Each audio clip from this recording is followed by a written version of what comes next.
Окуучулар арасындагы Кытай көпүрөсү Достуктун көпүрөсү аттуу Кытай тили боюнча сынактын финалдык туру өттү. Буга өлкөдөгү орто кесиптик билим берүү мекемелеринен жана мектептерден 13 окуучу катышты. Сынак 3 бөлүктөн турду. Алгач катышуучулар Кытай тууралуу айтып беришти. Экинчи турда аталган өлкөнүн маданиятын чагылдырган ырбийлерди аткарышты. Үчүнчү бөлүктө болсо калыстар тобунун суроолоруна жооп беришти. Жеңген окуучу Пекинге барып эл аралык сынакка катышууга мүмкүнчүлүк алат. Иш-чара Кытай тилин үйрөнүүгө кызыгууну арттыруу жана Кыргызстан менен Кытайдын достугун чыңдоо максатында уюштурулду. Бул Кыргызстан Республикасында Кытай тили окутулган мекемелерге катышуучулар катышып жатат. Бул иш-чара жыйынтыгы бүгүн чыгат.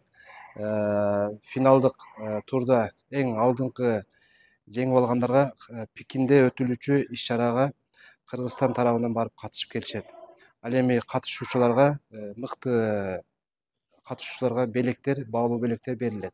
Мерим Айтмаматова, Равшанбек Каримов, Ош жаңылыктары.